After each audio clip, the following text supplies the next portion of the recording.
Dear future generations, I think I speak for the rest of us when I say, sorry. Sorry we left you with our mess of a planet. Sorry that we were too caught up in our own doings to do something. Sorry we listened to people who made excuses to do nothing. I hope you forgive us. We just didn't realize how special the earth was. Like a marriage gone wrong, we didn't know what we had until it was gone. For example, I'm guessing you probably know it as the Amazon desert, right? Well, believe it or not, it was once called the Amazon rainforest, and there were billions of trees there, all of them gorgeous. And oh, you don't know much about trees, do you? Well, let me tell you, trees are amazing. I mean, we literally breathe the air they are creating. They clean up our pollution, our carbon. They store and purify water, give us medicine that cures our diseases, food that feeds us, which is why I'm so sorry to tell you that we burn them down. Cut them down with brutal machines, horrific, at a rate of 40 football fields every minute. That's 50% of all the trees in the world gone in the last 100 years. Why? For this. And that wouldn't make me so sad if it weren't so many pictures of leaves on it. You know, when I was a child, I read how the Native Americans had such consideration for the planet that they felt responsible for how they left the land for the next 7 generations. Which brings me great sorrow, because most of us today don't even care about tomorrow.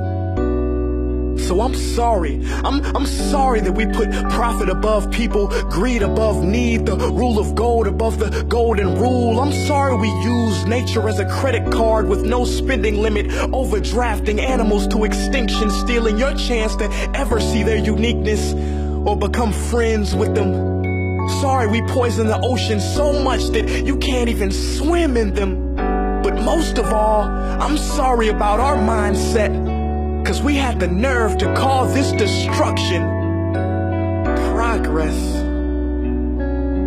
Hey Fox News, if you don't think climate change is a threat, I dare you to interview the thousands of homeless people in Bangladesh. See, while you were in your penthouse nestled, their homes were literally washed away beneath their feet due to rising sea levels.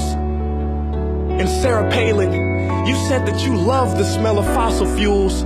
Well, I urge you to talk to the kids of Beijing who are forced to wear pollution masks just to go to school. See, you can ignore this, but the thing about truth is, it can be denied, not avoided.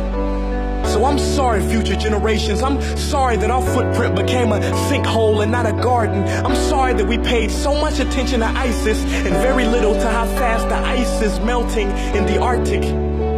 I'm sorry we doomed you, and I'm sorry we couldn't find another planet in time to move to. You know what? Cut the beat. I'm not sorry.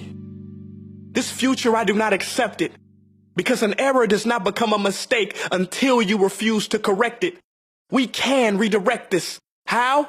Let me suggest that if a farmer sees a tree that is unhealthy, they don't look at the branches to diagnose it, they look at the root. So like that farmer, we must look at the root, and not to the branches of government, not to the politicians run by corporations. We are the root, we are the foundation. This generation, it is up to us to take care of this planet. It is our only home. We must globally warm our hearts and change the climate of our souls and realize that we are not apart from nature, we are a part of nature. And to betray nature is to betray us. To save nature is to save us. Because whatever you're fighting for, racism or poverty, feminism, gay rights, or any type of equality, it won't matter in the least.